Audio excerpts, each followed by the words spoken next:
Ladies and gentlemen, on behalf of Global Ties Alabama, it's an honor for me to welcome you to our Global Perspectives Institute today.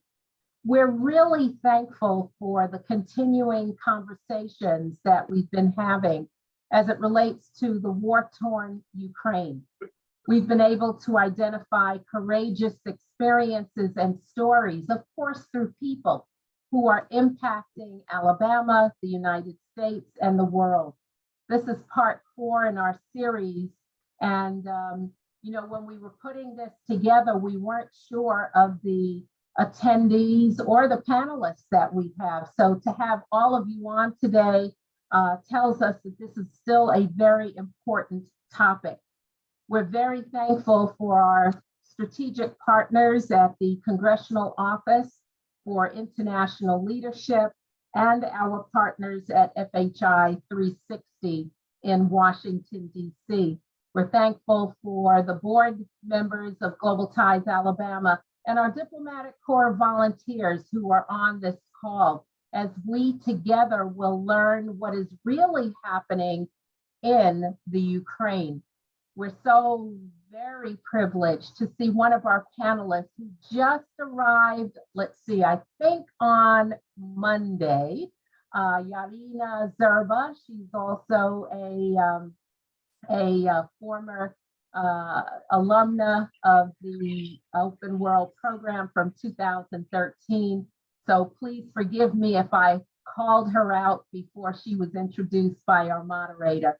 And so this afternoon, we will begin with a video that's being shared with us by one of our panelists. Right now, we're in the midst of hosting a Open World delegation from Poland and Ukraine.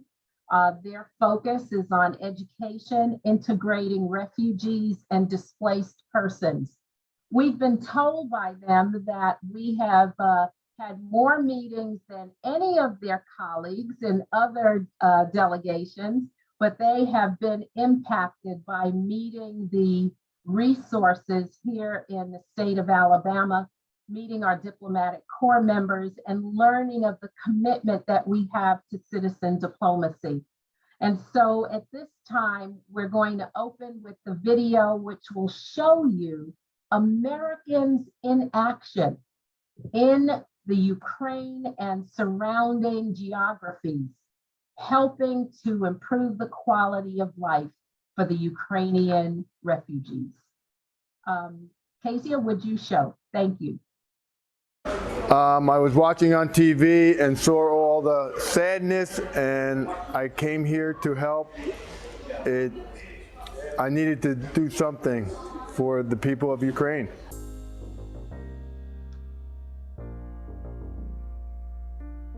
Jestem Krzysiek, jestem wolontariuszem tutaj od początku. Obecnie znajdujemy się przed Centrum Pomocy Humanitarnej w Przemyślu.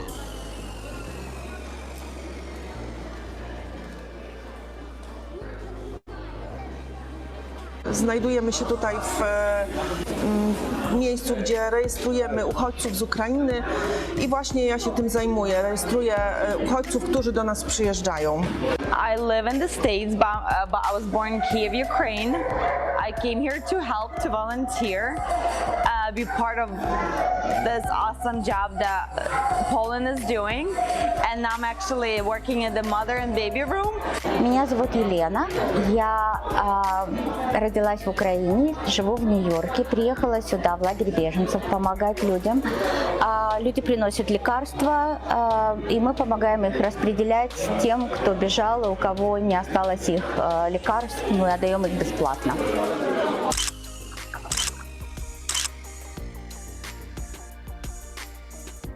We're a world organization based in 26 countries. We sent an Israeli delegation here from Europe and Israel, and we opened this kids area, actually here in the refugee camp. what we're doing is playing, as you can see, playing around with the kids, occupying them, and actually giving the parents and mothers that are coming here some relief, some time to be alone. And we're very happy to be here.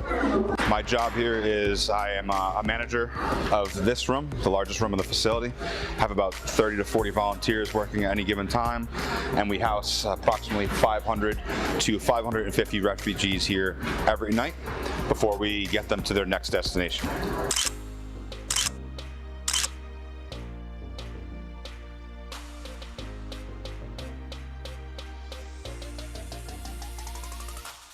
And I'm here with my organization and Ital Pizza in order to make pizzas for all the people in the center, in Tesco Center, also for refugees and volunteers and everyone who need something to eat.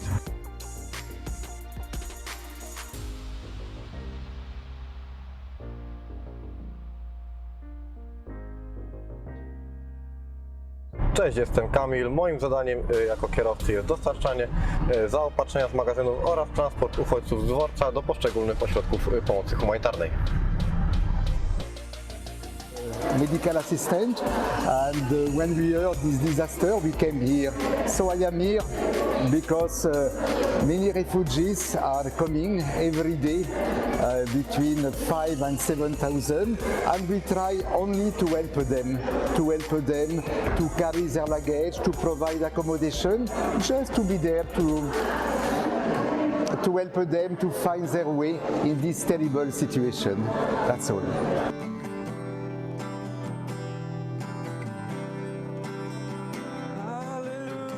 Reprezentujemy Towarzystwo Opieki nad Zwierzętami w Polsce. Nasz punkt tutaj służy pomocy dla zwierząt, które przyjeżdżają z Ukrainy wraz ze swoimi właścicielami. Wyposażamy ich w odpowiednie akcesoria, mamy również suplementy, które wspierają w podróży, które pomagają na stres i staramy się robić co tylko możemy, żeby pomagać.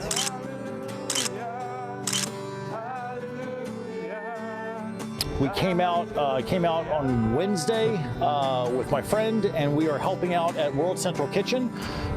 We work there for 12 hours a day, and then we help out in the train station carrying the bags because there's no elevator, so we carry the bags for people. And so wonderful people here really are supporting everybody who needs it. So we've been very pleased to meet the people from Przemyśl and from all over Poland. It's amazing, wonderful, thank you. Znajdujemy się tutaj przed okienkami, gdzie uchodźcy z Ukrainy, osoby, które potrzebują pomocy, bo uciekają przed wojną, mogą skorzystać z ciepłych napoi, zasięgnąć informacji, jak dalej dojechać. Jeśli potrzebują pomocy medycznej, to również mogą skorzystać. Staramy się pomagać w takim zakresie, jakim ci ludzie to potrzebują i mam nadzieję, że nam się to udaje.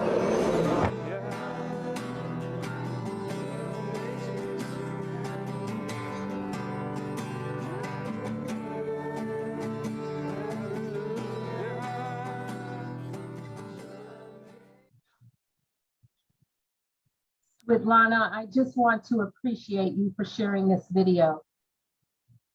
We know the massive numbers of refugees that have had to been helped over the last 6 months.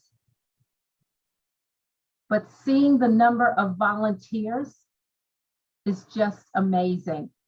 And I'm so thankful that we were able to bring these visuals to our audience today. Now I'd like to introduce Scotty Colson.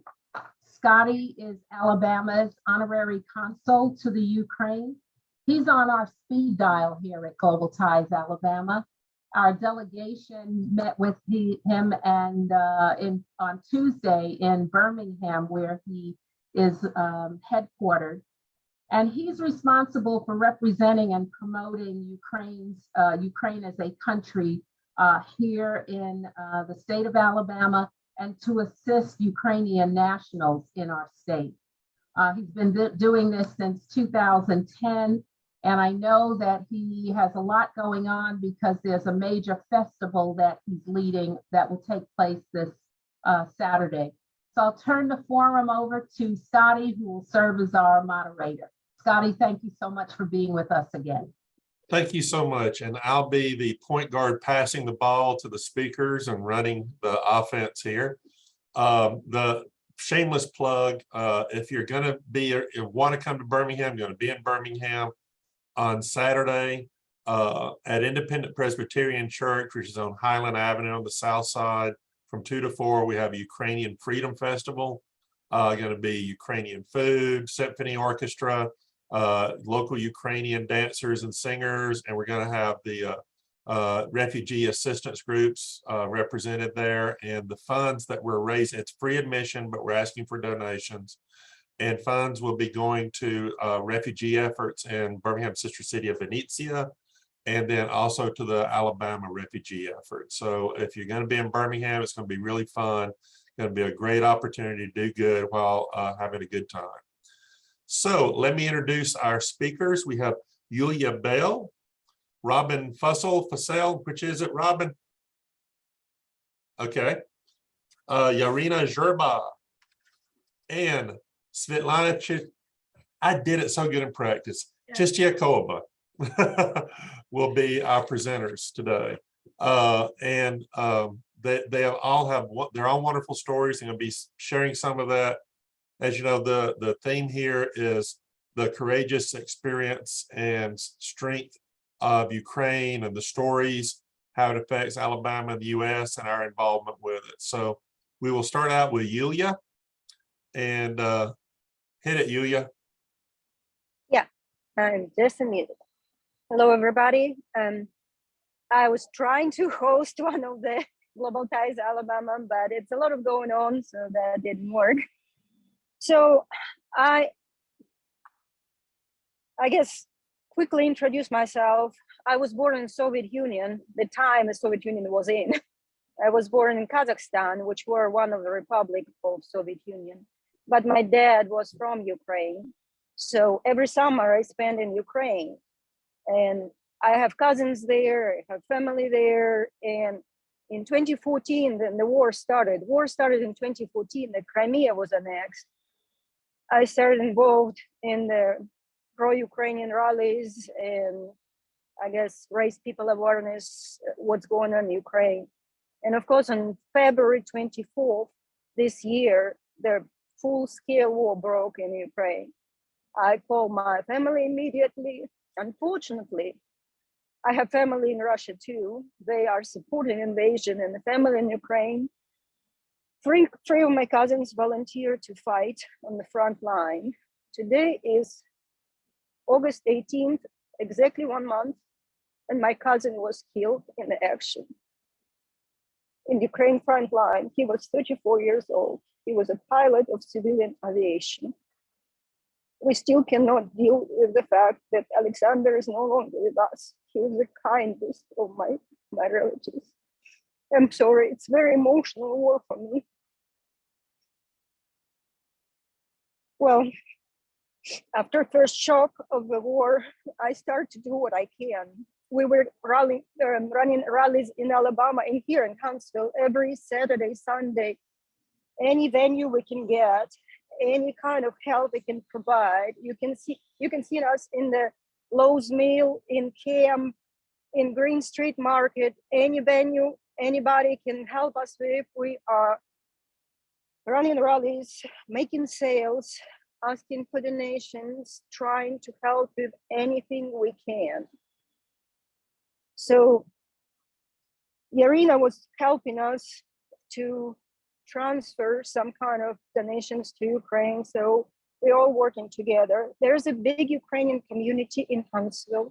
There are a few people from Kharkov, Mykolaiv, to look at the people's eyes when their relatives, their parents, their dearest and nearest friends are under everyday shelling.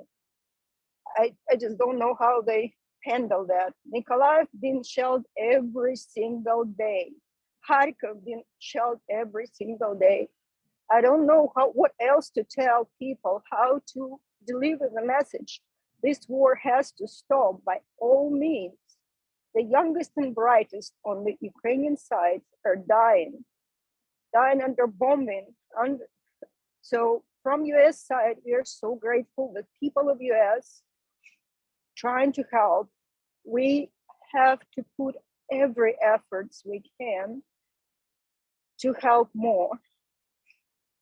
I personally always saying, write your senators, ask for military aid, ask for refugee nations. So, for example, Poland accepted over 4 million of refugees. United States accepted nearly 100,000 so far. Yeah. As soon as United for Ukraine program started in April, I filed a sponsorship for my cousins.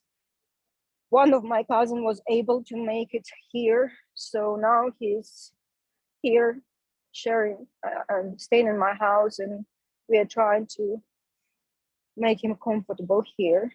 So anything we can do will be appreciated. And I'm trying to shout to Polish people, to Poland, we are really big heroes.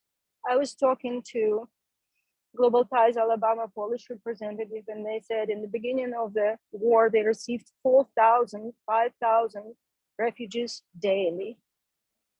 It's 4,000 or 5,000 of grief, despair, depression. It's a lot of these people dealing with. So big thanks to them. Big thanks to everybody in Global Ties Alabama who's helping to give people information about this war.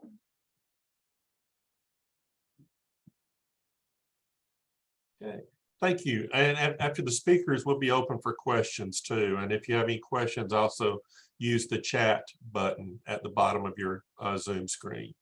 Next speaker is Robin.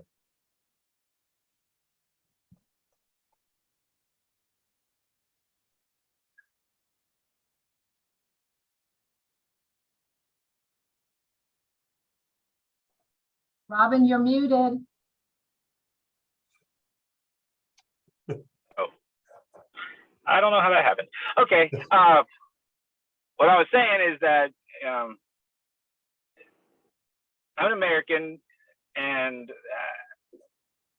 I have a lot of friends in Ukraine. You know, I've over the years that I've made and met, most of them being from Odessa. But when all this began, you know, I was talking to one of my friends and hearing the air raid sirens in the background and her running, and then the bombs going off while she was down in the shelter. You know, that's when I decided I'm going to go, you know, volunteer however I can. And I work in EMS, and, you know, that's probably pretty useful, I thought. So I went over there. I didn't go with any actual NGO or, you know, it was just kind of me, myself. But when I got to Poland, I met up with a bunch of other medical workers, and ended up going down through Moldova to southern Ukraine. And what I did while I was there was link up with other NGOs that were doing the evacuations. And for the most part, me and the other guys that I had met up with would volunteer individually to go on the evacuation buses. And that's primarily what we did. In Poland as well, I volunteered some doing medical screening for, you know, elderly and some who had like secondary injuries and whatnot when they were coming in. And, you know, it's amazing just how well people are holding up under all the pressure that it is there. It's surprising. Like it's a lot of strength, but they need more.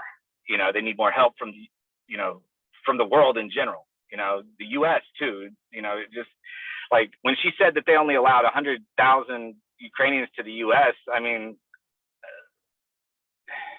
it should be 10 times that many should be allowed here. You know, and I think that there needs to be we need to pressure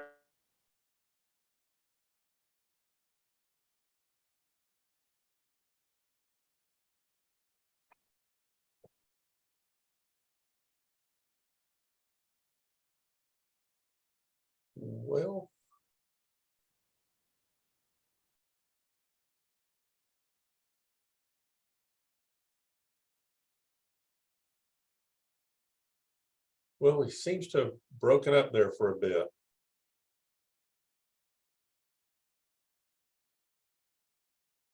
Well, why don't we? Speaker.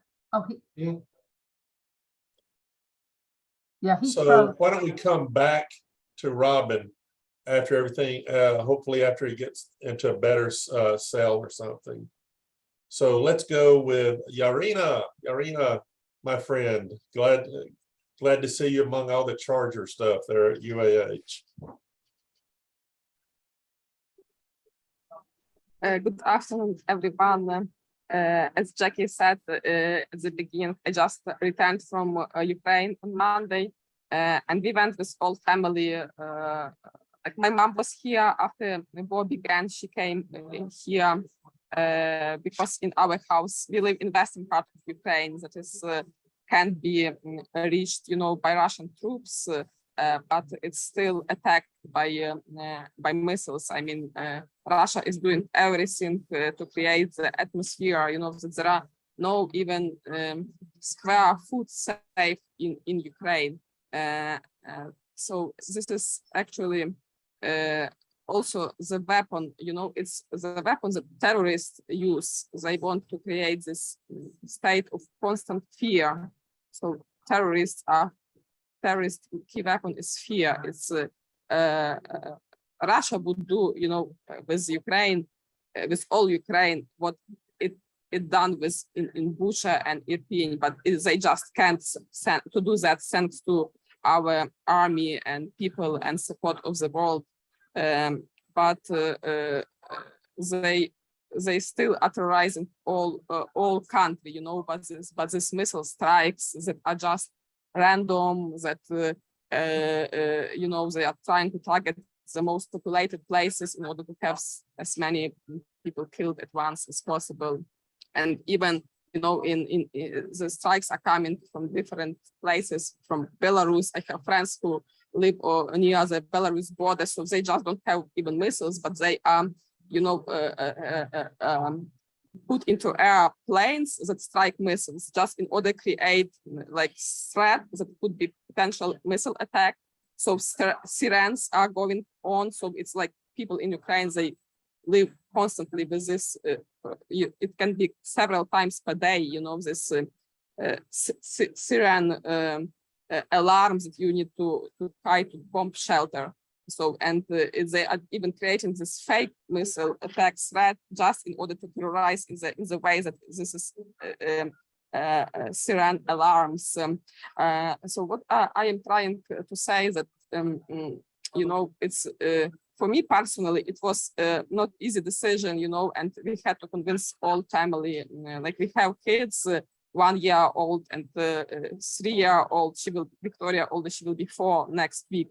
And we took kids, and my mom went, and me and my husband, we all went to Ukraine, and we had to convince our family, that they were very worried about us and didn't want us to go. So this is just, for me, it was personal, combating fear. So it's what we need to do. It's Russia is threatening all world, with nuclear, with everything, with whatever they can to do. We shouldn't be afraid, because if we are afraid, then it's makes more room for Russia to act crazy. Russia doesn't have any internal limits, so it's only the limits that Ukraine and world with us can put on Russia. So it's not how we treat bullies. Even in I don't know, bully in our neighborhood or bully at school. We don't let bully to do whatever the bully wants to do, right? At the same, we have this world level bully, Russia. So we should put it into place. And yeah, it's like when we feel fear, then we are like paralyzed. We don't act, and we're afraid that our action will bring to some aftermath. So I mean that Putin's weapon is fear. So that's why, like, combating fear, I saw it as one ways to resist in this fight. and we spent wonderful 2 months with our family and had a bunch of nice family moments.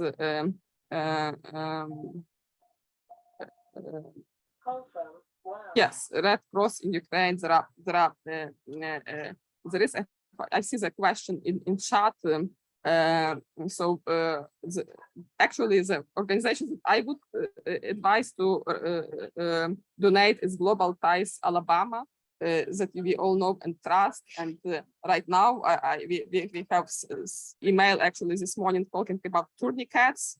These are one that can be applied by one arm. Right now, Jackie is working on placing order for bulk shipment of these tourniquets. They are very necessary in Ukraine because when we were there, my husband, he is a combat veteran, Marine combat veteran, and he talked directly with medical supply staff to frontline, and he said that this is very necessary.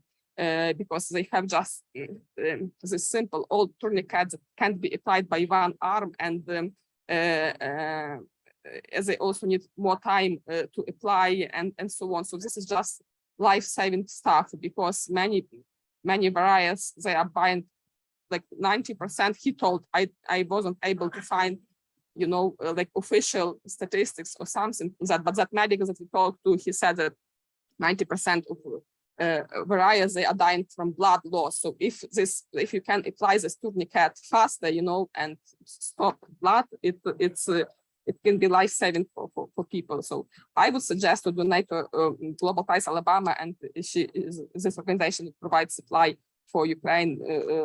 I'm volunteering for Global Ties. I'm very grateful that Global Ties is doing that. It's really life-saving help. But there are, yes, many organizations. Red Cross Ukraine is, I don't know about Red Cross USA, but there is Red Cross Ukraine, not International Committee of Red Cross, because they are a bit politically, have now controversial reputation because they are trying to negotiate with Russia and so on. So I wouldn't suggest like International Committee of Red Cross, but Red Cross Ukraine, exactly that work in Ukraine. I know they are doing great job, and I would suggest to donate to them. And there are many organizations. Svetlana, I'm sure, can tell you much more. So there are a lot of words to donate organizations. Razom is a big one in US, and I believe that we had even Global Ties was sharing the list of trustful organizations that you can donate. So we can probably repeat and out it again. So I just wanted to share one more, what I am doing. It's after 24th of February, I feel this very demanding, very strong feeling that I need to make my very small contribution to this fight. When we had the Revolution of Dignity in Ukraine, we had this saying on being on Maidan. We were saying that I am a drop in the ocean. I am a drop in the ocean. This is, and I know that now I'm again drop in the ocean, but I need to make this drop. So for me, it was since February 24. Like, what is my drop? What I am contributing? And that really didn't let me sleep or live and so on. This question, and I was in constant seek. And Jackie knows I went even to Romania with a group of US veterans who were going there, but we were delayed. I had to return to my kids. But I mean, it's constantly, and it's just one of that what I decided to concentrate my efforts the most right now. But I want to share screen if I will be able to do that. So I registered a small business in Ukraine, and we are doing puzzles with places that were ruined during war. Like you see here is Mariupol Drama Theater, and we are the biggest, and this is Kharkiv downtown, and here you can see the whole collection. So it was the largest plane in the world, literally, I mean the largest plane in the world. It was destroyed in the Battle of Kyiv, and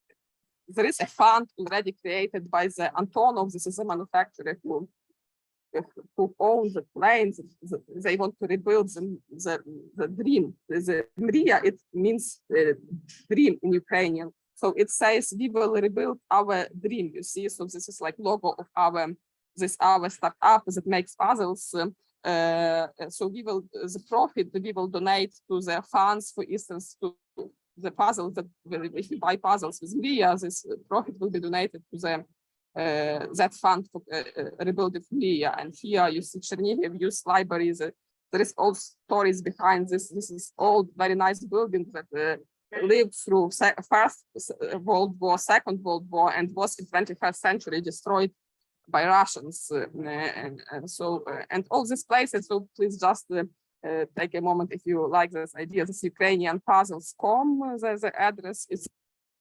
I am trying to work on this, and this is like my drop in this fight that I am sure we win. It's just like because this is a battle of evil and good, so we can't let evil to win.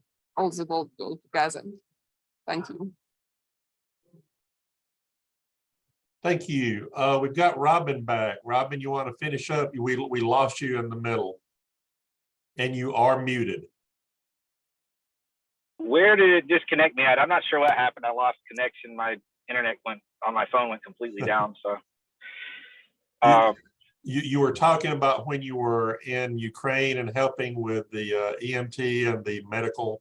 I was on, yeah, because we were on the we were on the refugee buses is what we were doing. We were volunteering to go along, with the other NGOs that were running the buses, and a few of us, that's what we ended up doing mostly. That, and in Poland did some medical intake, like screening and stuff like that, just like make sure everybody was okay, whatnot, when they were coming into Poland.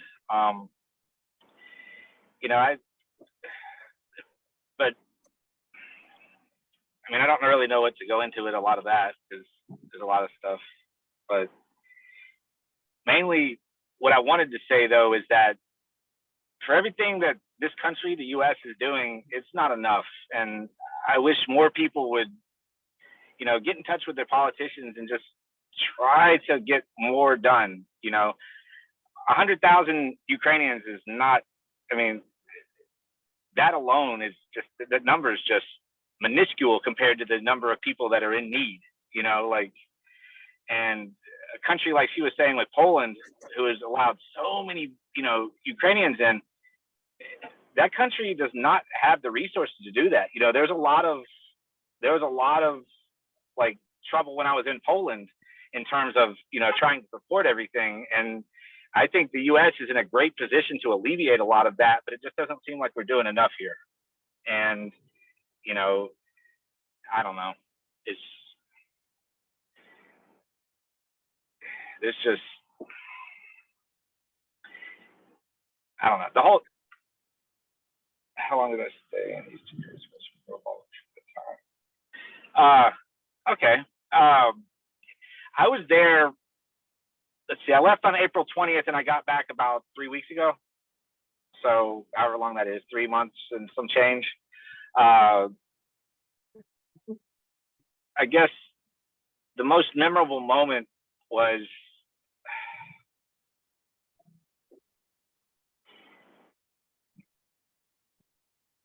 it was actually in Poland. I met this little girl. She was 12, and it was her and her grandmother. They had come from where did they come from? Ternopil, maybe? I don't know. I can't remember what city they came from, but she was sitting there in the kitchen of one of the hotels that I had stayed at in Warsaw. And here in the U.S., I keep a lot of little stuffed animals to give to like kids, when I work on an ambulance and whatnot. And I had one in my body armor, and I pulled it out and handed it to her. And like just the look on her face, it went from that complete downtrodden kind of look to like just the happiest thing I'd ever seen, you know. And it was just that little small, just that small gesture did so much, you know, for everything that I'd seen and done. Like that was probably the most touching, you know. And every day that I saw her before they shipped off to London, she was just happy after that. And I guess that was the most memorable thing.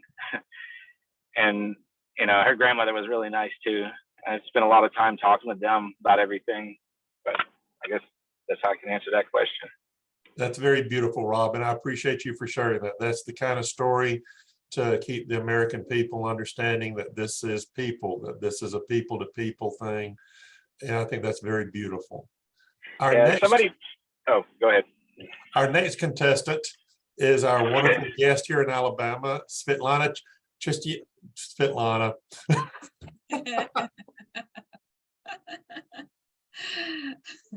Scotty, you're doing a good job. I appreciate. Believe me, for Polish people, it's much harder to pronounce my surname. So let me introduce myself. I'm Svetlana Czystiakowa. I'm originally from Ukraine. Last 7 years, I live in Poland, Warsaw, the capital city. And in spite of any background in volunteering or refugee allocation, since last days of February, I'm a general manager of Refugee Aid Center located in the one of the districts in Warsaw. So I'm here as a delegate of Open World program, and together with me are my colleagues, and I'm representative of this group. The video you saw from the very beginning is actually from the native place of my colleague Bartek and Monika, who are here with me. The small city of Przemysl, which were introduced in the video, has 60,000 inhabitants, and in the top days of refugee flow into Polish border, there were 30,000 per day. So can you imagine the number they managed to allocate per one day? So what also worth to mention, the place you saw, it's the premises for supermarket. So it's not any refugee camp, as you can imagine. It's just the premises that are not settled for people to stay for a night or even a little bit more than one night. So as you also saw, the support from the state authorities, local authorities, together with international help, are very important to run places like this in such a small towns as Przemysl, and together with the bigger cities, as for example in Warsaw. In spite of city government doing really a lot, there were quite a few refugee centers, like you saw on the video, made from shopping malls, from sport arena, which were turned to refugee centers just by one night. President of Warsaw was personally visiting such places and checked how they are prepared. A lot of social workers were allocated to be, let's say, partially volunteering in such refugee centers. And of course, a big part of support is from NGOs, which I'm presenting as well. What's our mission here is to gain as much information as possible and benchmarks on the American policy of allocation of refugees and displaced persons, as far as there are a lot of immigrants with whom United States are dealing for last decades, I would say. In Poland, we are on our developing stage because nobody expected such a big number of refugees. And of course, what is important to mention that our refugees are war refugees, which is, I believe, the worst type of what can happen to people. What we experienced during last 4 months is the view of lonely mothers who came with their 1 or 2 children, sometimes with old grannies, and just 1 plastic bag in a hand. So we don't wish anybody to capture this image in their minds, but this is what we are doing on our places, and this is the issues we are coping each day. So as Robin said, at the moment there are so many people. Officially it's like 5 million of Ukrainian refugees only in the territory of Poland, which is 30 million people. So it's like additionally 1/6 of the inhabitants, you know. And the challenge we are now is the beginning of educational year, where we should allocate our new students and give them the possibility to continue their education. It's of course medical support, because before crisis Poland experienced lackage of capacity for medical staff, and now in addition we have our guests to whom we want to provide the best services in a medical sphere, of course. And what's our aim here also, it's not only to learn how United States do their best in immigration policy, but also to aware people around that war is still ongoing. As we heard today from our first speaker, that during the first weeks and months, all American channels were highlighted the ongoing situation, but now there is less and less information about what is going on. And our mission here is to, let's say, return the concern of the situation, and want to say that it's very important that Ukrainian army, Ukrainian soldiers, and common Ukrainian people did their best to keep the war on a territory of only Ukraine. There are so many other countries which are on the border, which live in everyday fear that war can come to their country as well. That's why we consider it is so important to provide as much support and help to Ukraine to finish the war on the territory of Ukraine, and not to spread it to other countries. What I think a lot of people are grateful to Poland and Polish people, that they open their hearts and their homes for Ukrainian refugees. And it's a great historical issue, which for sure will stay with Polish people for a long years after, because I consider this situation united the country very much. Polish people became more proud of themselves because the crisis showed them that they can help and they can do their best. We as organizations who need such a help showed them the road that it is possible to help and how it is possible to help. So we are really grateful to Global Ties Alabama for providing us such an opportunity to present the current situation in Poland and partially in Ukraine. And what we ask is to be informed, to be aware that war is still ongoing, and just tell your friends, tell your neighbors, and as much people will be informed about the situation, as much we can have a hope that higher and higher this information will go and help to support Ukraine. Thank you. Thank you. We'll have some questions, period. We've gotten some questions on chat that we've already addressed. I did want to say a couple of things.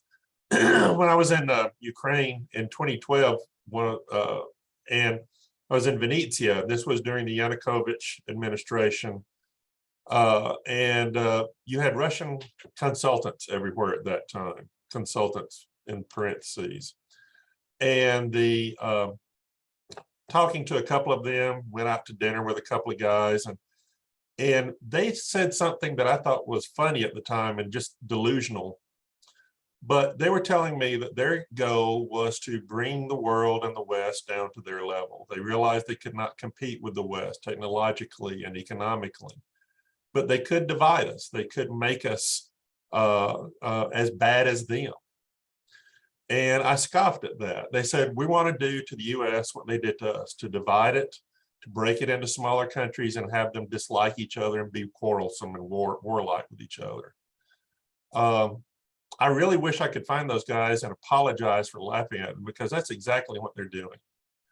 This war began in 2014, and this is the latest iteration of the war. And we've had several people talk about how we have lost a lot of the attention to this war. The American attention span is not a long attention span. But what we have to realize is that we have to keep up that pressure. We live in a state where our congressional delegation, by and large, have, to be charitable, not been supportive of efforts for this war. From senators to our congressmen, there's one or two congressmen, Terry Sewell being one, who's been very supportive. But they have been very partisan, and they've not seen the big picture that fighting Russia and standing up to a tyrannical regime bent on expansion is not in our interest. So that is something that we must keep in mind. And as I said, I really want to find those consultants and say, well, you know, thank you guys for being truthful to me, because it's exactly their plan. And so that's the biggest thing that people can do is pressure, and keep the truth going out. The truth is on our side. The truth is on Ukraine's side, because their opponents are nothing but lying, tyrannical barbarians. And they're acting barbaric. A wonderful culture, a wonderful country has chosen through its leader barbarism. And to be honest, there will not be a change. There will not be a chance for peace as long as the present regime is in power in Moscow. And the Russian people know how to get rid of tyrants. They got rid of czars, they got rid of the commissars, and they can get rid of this one. And that is the key to peace. And that's my opinion on it. Questions?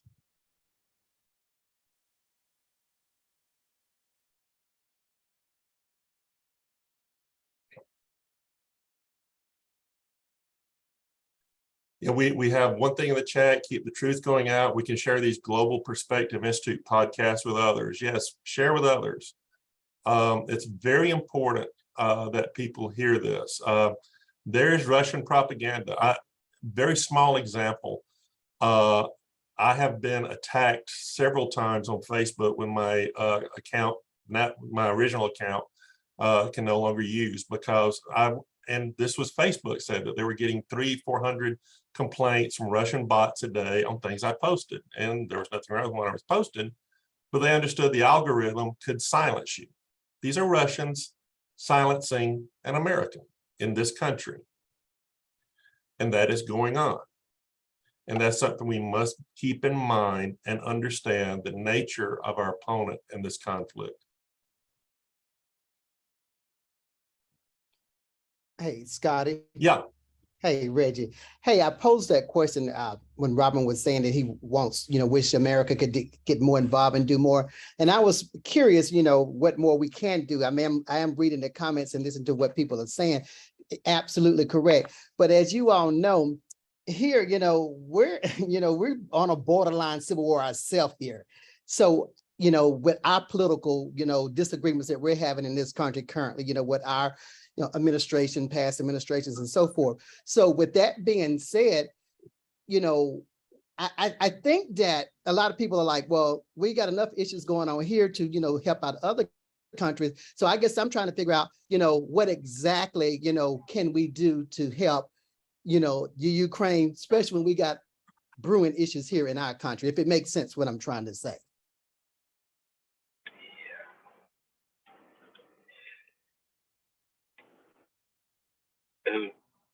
I think it's on you, Robin. Oh, okay. Well, first of all, I think a lot of the local issues in terms of the U.S. and the, like how people are acting about politics and whatnot, I think a lot of that is showboat and not real. I don't think anything, people have always in this country said, we got too many problems to do anything. We're one of the richest countries in the world. We have a lot of money. We just don't use it right. Like we have a lot of, land space. We have a lot of resources. It's just that, a lot of people want to make it seem like we're using a lot more than we have, when that's not true. It's just the amount of effort that it would take for a country the size of the U.S. with a GDP the size of the U.S. and an economy as strong as the U.S. to help even 10% of the refugees, for example, that Poland is a minuscule sliver out of anything economic in the United States. Poland is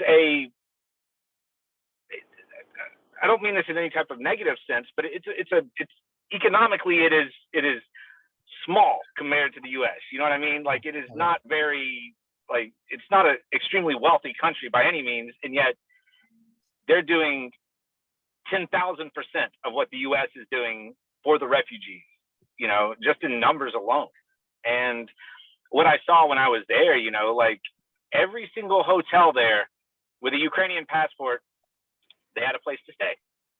Like every, there was food, like they could just walk into almost so many different restaurants there where they could, somebody could walk into, Ukrainian passport, like a guy that I let stay in one of my hotel rooms while I was there, fellow from Ternopil, he, elderly guy, like we'd go out to eat, and I'd try to get him lunch or whatever. He's like, no, it's fine. This place, he'd show it, and people were just helping them out. The United States, we have so many more resources than Poland, and yet we have 100,000 Ukrainians that we allowed into our country, not multiple millions like Poland did. So when somebody, when somebody's complaining that we already have enough problems here on our own, yeah, we do, but those are independent and discrete from this. They don't, helping Ukrainian refugees won't affect any of those problems negatively any more than it's going to be positive if we don't. You see what I mean? And one interesting statistic, you were talking about the generosity of Poland and the comparison to the U.S. There are at least 12 U.S. states with a larger GDP than Poland. And so Poland does well. It's amazing how they've advanced, but you make a very good point that comparatively to the U.S., it is a small economy, and our ability to do more is certainly there. Yes. Any other questions? Well, Jackie said I had to end by 1:55 or she's going to come down to Birmingham and slap me. And I trust her word on everything, so. Scotty Colson knows that I don't even know how to slap. But let me just say that we are so thankful for this forum because we are able, through our hosting of open world delegations and other international exchanges, that we can create awareness and help our local communities have a better sense of what's going on in our global village. This morning, we were able to have our Afghan family leader, along with a U.S. tie, meet with our open world delegation from Poland and Ukraine. And it was just amazing to hear the connections between Poland and Afghanistan. If you were to ask any history major in our country, they probably didn't even realize that. So we are so connected if we would take time, communicate, build the awareness like all of our panelists have indicated. And this afternoon, we will be attending a Trash Pandas game. For those of you not here in Huntsville, that's our local baseball team. And we will have an awareness building table where we will talk to anyone who's ready to listen and solicit from them their contributions for this Ukrainian effort. So we're thankful for the spirit of collaboration, citizen diplomacy, and our Global Perspectives Institute, because it continues a forum for dialogue that's critical as we learn about one another and as we support one another. Special thanks to our moderator this afternoon, Scotty Colson, and to two of our panelists, Robin and Yarina, for taking time out of their personal lives to go over to Poland and to Romania and to Ukraine to give their personal efforts in support of the activities there. We have fallen in love with Svetlana, and we're so thankful for her willingness to represent her Open World delegation on this forum today. And these recordings are available. And this morning when we met with